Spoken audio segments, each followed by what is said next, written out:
É um tema delicado, né? A gente fala de impeachment. Logo no início do governo do Lula, já tem esses pedidos aí. Esse é o pedido que tem o maior número de assinaturas. Deputada Evaide Mello, qual a sua visão sobre esse pedido que foi protocolado aí? Já conta com 50 assinaturas até o momento. E hoje, até mais cedo, o deputado Sanderson anunciou esse número de assinaturas aí, que hoje é um dos poucos pedidos que conta com esse número de assinaturas tramitando aí na Câmara. Olha, com todo o respeito que eu tenho ao Zaratini pelas prerrogativas que ele tem, ele traz argumentos que não se sustentam, né? Quando ele, inclusive, trouxe um assunto diferente aqui, falando da CPMI, é preciso de lembrar que o governo trabalhou, o governo pagou emendas, trabalhou para não instalar a CPMI. Quando chegou na cozinha do Palácio, as informações estão na cozinha do Palácio, foi que o governo escalou o que ele chama que tem o seu dia o melhor seu, para poder impedir a investigação.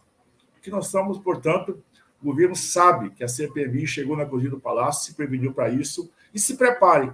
Tem muita coisa chegando aí, esse governo não termina quando começou, assim que a CPMI ia andar. E, naturalmente, esse requerimento, esse pedido de impeachment, ele, na verdade, ele vai na hipocrisia desse governo. Esse governo é um governo hipócrita. É um governo que usou um discurso durante a campanha, enganou os brasileiros, construiu retórica para fazer o processo eleitoral e, quando assume o governo, começa a ter atos, a praticar ações antidemocráticas, ações ditatoriais. Portanto, ele passeou pelo mundo afora, mas, na verdade, ele abraçou os ditadores. O ditador da Nicarágua, ditador da América Central, de Honduras, e, naturalmente, abraçou e trouxe para o seu colo, né, esse bandido internacional, que não é só nós, o mundo inteiro reconhece assim, que é o Maduro, criando até um constrangimento para outros presidentes que até são de esquerda, de ideologias parecidas, mas ficaram constrangidos com a notoriedade, né, que esse mentiroso, que o Lula é um mentiroso, ele mente todo dia, ele constrói números todos os dias, o tanto que inclusive, ele dá dicas ao Maduro. O Maduro precisa de construir narrativas, porque, na verdade, a Venezuela, que não consegue mais espaço em nenhuma agenda globalizada, nenhuma agenda no mundo afora, o Lula, ele claramente diz ao Maduro, Maduro, você tem que voltar para casa e fazer como eu faço. Constrói número, constrói narrativas para ver se você consegue melhorar essa sua imagem. Portanto, esse é um ato, o presidente claramente, né, ele violou os princípios que regem a República Federativa do Brasil, nas suas relações internacionais, como tratados internacionais de direitos humanos. O Maduro é claramente um ditador que não respeita os direitos humanos. Quando o Lula abraça o cidadão, coloca no seu colo, e ainda tem muitas coisas que não estão explicadas a viagem do Maduro aqui, ele comete um crime, e para impeachment não tem tamanho de crime, tem crime. É mais um crime, é mais uma ação de impeachment que o Lula está botando no seu currículo, para ficar registrado, inclusive, para ir para a história. Todos os crimes que o Lula cometer, nós vamos acionar, nós vamos exercer a plenitude da oposição para que o Brasil possa ter certeza que a oposição está trabalhando, atuando e dando transparência nos fatos. E, claro, naturalmente, agora é esperar a decisão que é regimental do presidente da Casa. Só fazendo um paralelo, há fundamentos suficientes de configurar a atuação do presidente Lula como crime de responsabilidade de fato? Olha, Kiss, realmente o Lula fez uma escola de oratória, de versões que toda a esquerda acaba acompanhando. No governo Bolsonaro, foi que nós avançamos, por exemplo, para que o Brasil possa entrar na OCDE. Fizemos as reformas importantes aqui na casa, e o Brasil mesmo... Acabou a minha energia aqui. Opa, voltou? Ei, Cris. Ei. Oi, estou te ouvindo. Foi no governo Bolsonaro que nós começamos... Aliás, no governo Temer ainda, nós começamos a fazer reformas importantes para que o Brasil pudesse realmente fazer parte da OCDE. Começamos reformas estruturantes aqui na casa. O acordo Mercosul-União Europeia ficou parado por muitos anos. E foi no governo Bolsonaro que nós praticamente avançamos mais de 90% para que o Brasil pudesse liderar esse acordo importante para o Mercosul, para que nós tivéssemos essa relação importante com a União Europeia, que é tão importante para nossas relações comerciais. O Lula, que diz que está dialogando com o mundo, o Lula não fala nem português, ele não dialoga nem com os brasileiros, aonde vai, é amplamente vaiado, salvo quando é naquela caixinha de fósforo que coloca os seus apoiadores, não tem diálogo nem no próprio governo. É público, todo mundo me conhece, né? Não tem nenhuma orientação, não tem plano de governo. O governo está batendo a cabeça, cada ministro está tentando se salvar a seu bel prazer e nós somos à deriva. O governo que fez o esforço para aprovar aquela PEC emergencial, PEC da gastança, a gente sabe que é isso, que é só para poder gastança. O governo que veio com esse arcabouço fiscal, que é uma vergonha, que só fala em aumento de despesas, com discurso. O tanto que o mercado precificou o que é ruim, né, esses 2 terços que o governo apresentou, e o Lula precisa, então, ele sim, de trabalhar, de dialogar. O Lula não está despachando, né, recebe ministro como recebeu hoje, então isso está se fazendo muito mal para o país.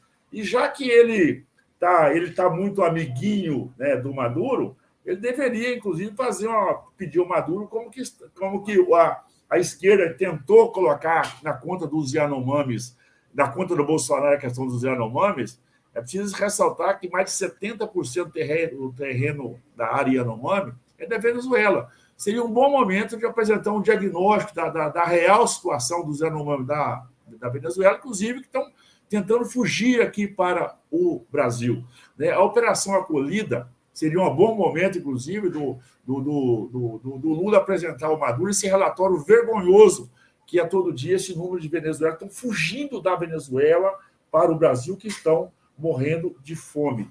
E não dá para ter diálogo com o governo que as referências deles é Che Guevara, é Fidel Castro. São líderes revolucionários antidemocráticos que a esquerda toda aí fica dando com Che Guevara na camisa, com Fidel Castro. São líderes do movimento dele. Ainda mais, né, agora que nós temos comprovação do MST, inclusive, desse movimento anarquista, terrorista e criminoso, e nós já temos documento que comprova a relação com as Farc colombiana e com os movimentos revolucionários da Venezuela também. Documentos já estão em mãos. Portanto, a esquerda brasileira precisava de falar menos, né, e trabalhar mais, entregar coisas de concreto, que são as reformas, os avanços, e o Lula ficar um pouquinho aqui. Já vai agora pedir a bênção do Papa, já vai para a Europa de novo. Lula, fica aqui para trabalhar. Os seus ministros estão com saudade de você, estão batendo cabeça. Não conseguem pautar nada aqui na casa, porque não tem plano de governo. Ninguém sabe o que fazer.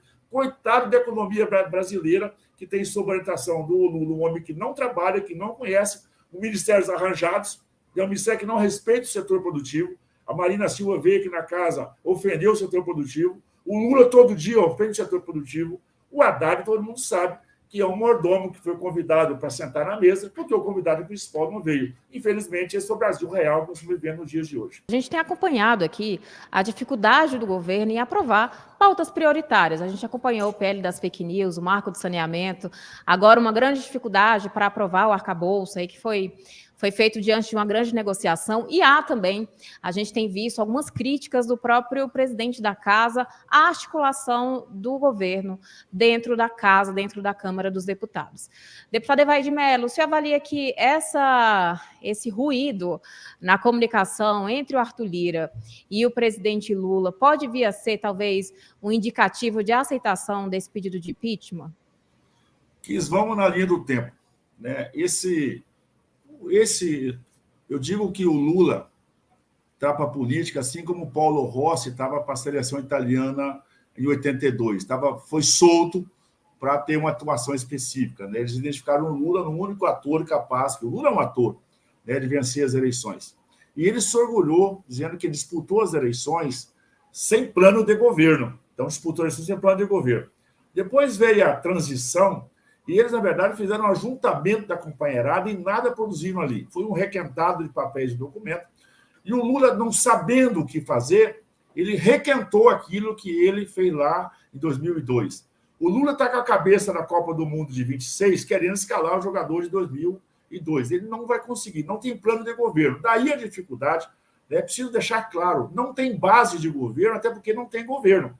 Não tem nenhum plano consistente aqui na casa, né? E você conversa com os ministros, na particularidade, nas entrevistas, você percebe que não tem nenhuma orientação. O vento não está favorável, portanto, ninguém sabe para onde ir. Então, exatamente como biruta de aeroporto. Governo fraco, frouxo, sem comando, ele, na verdade, provoca essa debandada. Nós temos o presidente da Casa, o deputado Arthur Lira, experiente, consistente, com muita responsabilidade, que já avisou para o governo. não vai aceitar retrocesso, porque esse governo ele quer o retrocesso. Ele quer tirar a autonomia do Banco Central, porque ele quer mandar nas coisas, fazer a canetada, assim como fizeram governos anteriores. Eles querem acabar com o marco do saneamento básico, porque eles querem continuar que o povo continue na miséria, sem água. Eles querem acabar com tudo com que o Brasil avançou. Mas o presidente Arthur Lira é um parlamentar responsável, conhece os avanços importantes e não vai permitir o retrocesso que o governo quer. Como não tem plano de governo, a gente às vezes fica sem saber o que fazer. Nós atuamos no dia a dia aqui apagando incêndio na cabeça de fósforo, porque o governo não tem nem tamanho para fazer um incêndio grande. É lamentável, eu vejo os deputados da base aqui do governo, como é dos corredores, eu estou desempoderado, eu estou falando pelo governo, mas não tem uma orientação, a liderança não atua, não tem um mapa de navegação, ele não sabe para onde vai. Então, deixar claro para os brasileiros, esse governo não sabe para onde vai, não tem plano. Quando a gente percebe aqui, por exemplo, aqui na questão da inflação, eu vejo o meu colega aqui criticar o Roberto Campos, né? Assim, é até engraçado, né? O Banco Central não faz o que quer. O Banco Central tem suas diretrizes, marcos econômicas, pautado no programa de governo, pautado nas diretrizes do governo. Só que não tem governo, não tem diretriz. Com isso, o governo que só fala aumentar a despesa, naturalmente aumenta a dívida pública, e com isso a questão óbvia, questão inflacionária, questão de juros no Brasil, é consequência do desgoverno. O Brasil poderia estar num plano melhor se o governo tivesse um plano de contenção de despesa, se o governo não aumentasse todo dia as suas despesas, se o governo desse orientação clara no setor de indústria, comércio e serviço, se o governo não parasse com essa bobagem de retroagir nos marcos que nós avançamos, o marco do setor elétrico, o marco da mineração, o marco de ferrovia, autonomia do Banco Central, o marco importante aqui como do saneamento básico. Então, o governo faz um discurso ruim, não apresenta e, naturalmente, eu fiz essa pergunta ao Haddad se ele conhecia a composição do plano de metas para que ele pudesse ter um horizonte inflacionário. Ele não soube responder. Foi aonde surgiu aquela frase que eu disse que ele era limitado no tempo, que a gente conhecia e respeitava isso, mas é preciso qualificar um pouco mais a sua equipe econômica para ajudar, inclusive, construir esse plano. Em cima desse plano, o Roberto Campos, com a sua equipe, que, por sinal, o Banco Central tem uma equipe de profissionais qualificados lá, não é o Roberto, não ele que faz, profissionais de carreira que historicamente estão no banco, com capacidade de realmente fazer a entrega que o Brasil precisa. Então, eu volto a dizer, governo fraco e frouxo, sem comando, faz essa demandada não só da sua base, como também consegue desmanchar os indicadores econômicos.